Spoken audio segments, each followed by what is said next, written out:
We've got many, many challenges of the economy here. Unemployment, very serious problem. Economy is in crisis.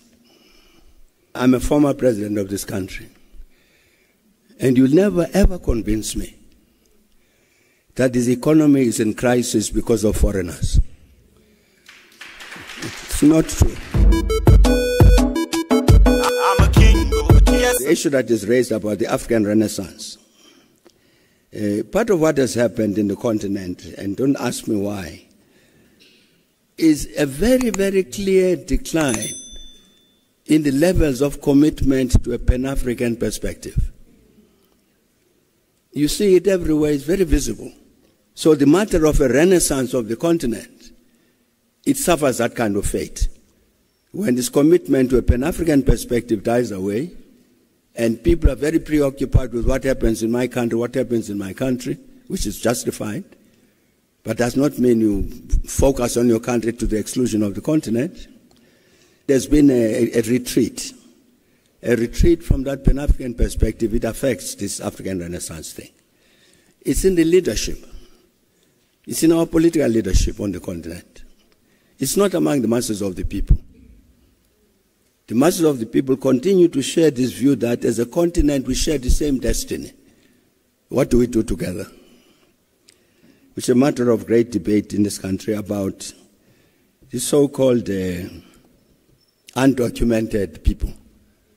Since the beginning of diamond mining in the 19th century, later gold mining and all of that, this country has seen lots of Africans from the rest of the continent move into this country.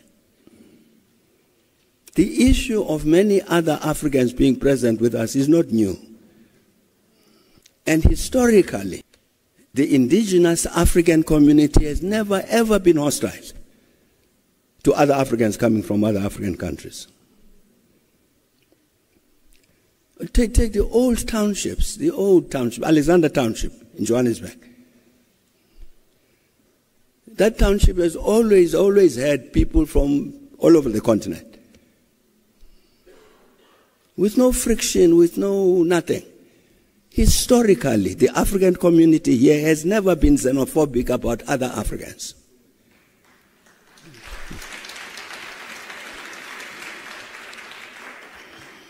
In 2008,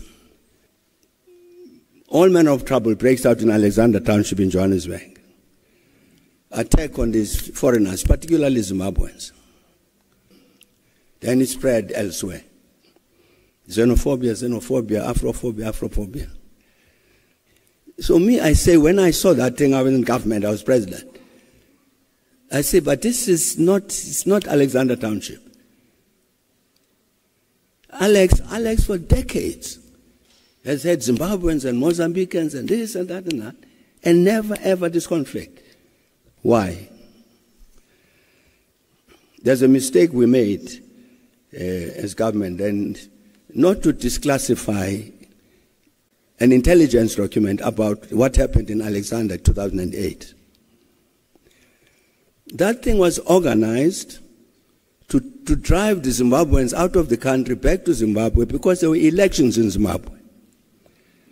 It was people who were being driven out, they were going to vote against Bob Mugabe then. An intelligence report which has got the names and the dates and venues where people met and planned this and so on. It's presented as a xenophobic attack by the people of Alex against it. It was wrong. It was organized, systematic for a political purpose. We've got many, many challenges of the economy here. Unemployment, very serious problem. Economy is in crisis. I'm a former president of this country, and you'll never ever convince me that this economy is in crisis because of foreigners. It's not true. It's not true. It's because there's certain things that have happened with regard to the economy which have produced economic crisis, resulting, among other things, in unemployment. So we've got to solve this problem. We've got to deal with this economy and deal with these problems of unemployment. At the same time, the country has got laws about migration of people. Let's enforce the laws. You can't just come in illegally. Yeah. So the thing about the registration of people undocumented is correct.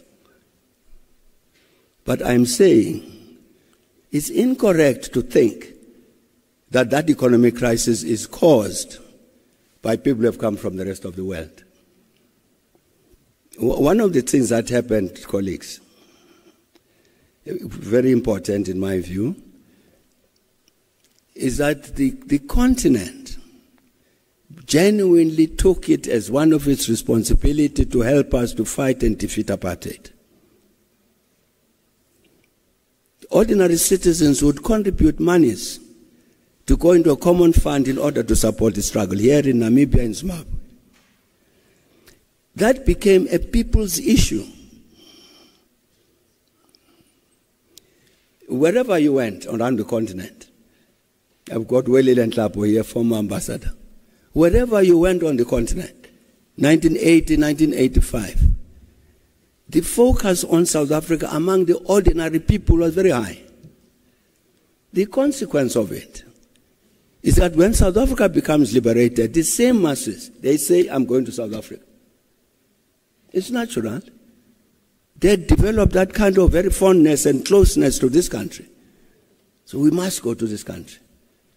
It doesn't matter how many electrical fences you build. You are not going to stop these Africans coming here. So our challenge is to say, how do we deal with that reality? And then, colleagues, you might also remember that a few years back, there were similar so-called xenophobic attacks in Durban. What the provincial government did there was to appoint a commission to go into that, which was chaired by Judge Navi Pillay.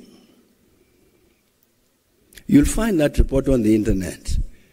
And they deal with this question. They say the reality of the matter is, you've got many migrants coming from the continent and elsewhere who come here, and there's no way you're going to stop it. The issue is, how do we deal with these things who become new citizens of South Africa, new residents? We've got to find a way of dealing with it. When we're new in government here, issue was raised about there are many Mozambicans who come across the border and get employed by the farmers in the then Eastern Transvaal, paid low wages, outcompete the South African farm workers and all that. Must deal with this matter. So we agreed, and then a big movement took place to deport these Mozambicans back to Mozambique. I think we continued that program for 2 months at best and stopped it. The reason we stopped it is because the following week after they've been deported, they are back in the country. Or you had Lindela, this place they call Lindela for people who are being deported. Come Christmas time, the Zimbabweans would go to Lindela to say, I'm illegal. So that the government must convey them at its cost, transform them back to Zimbabwe. 2 days after New Year, they are back. How do you deal with this situation? I'm saying that I'm hoping that in the national dialogue there will be a discussion of this. As an African, I belong to this old tradition. As in our culture, you are never ever hostile to a stranger. A visitor, a visitor who comes, they get the best food in the house. It's a frame of mind.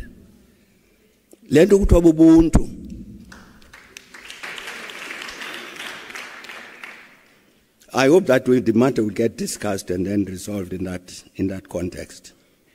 The issue that has been discussed very vigorously on the land question, it's important that it has been discussed. What has happened to land that has been redistributed to people who had been dispossessed of land since 1994. And part of what you will see is that in the overwhelming majority of cases where people have won land claims, they have preferred to take the money rather than the land. It communicates a particular message, because here the history of land dispossession of the African community is of long standing. The result is that the attitude of the African population towards agriculture is very different from the position of the Zimbabweans towards agriculture. I saw an article over the weekend. The farms that where people took the farms, they say in the majority have collapsed because of absence of support from the government and all of that. So I'm saying we need to, the matter of food security is correct. It needs to be reviewed in the light of the actual history. What has happened with regard to this thing? It's like the question about equality in education. I'm sure all of us are very unhappy about our educational system. It's not producing the kind of person that is required. People who go to university and get bachelor's degrees in sociology and so on, afterwards they've qualified, they've got certificate, but what do they do? Attitude towards technical education, the TVET colleges, even the quality of the colleges themselves.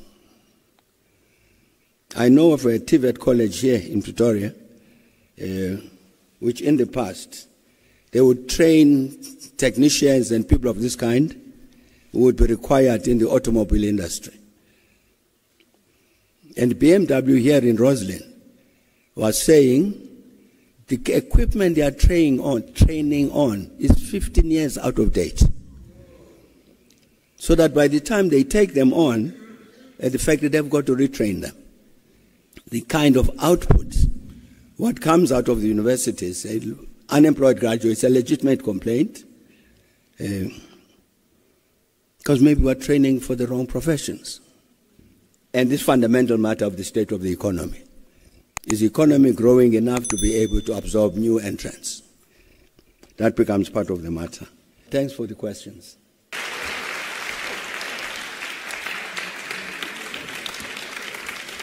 Okay, Chief.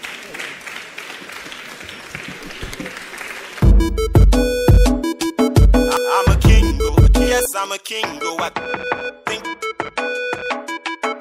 I'm a king.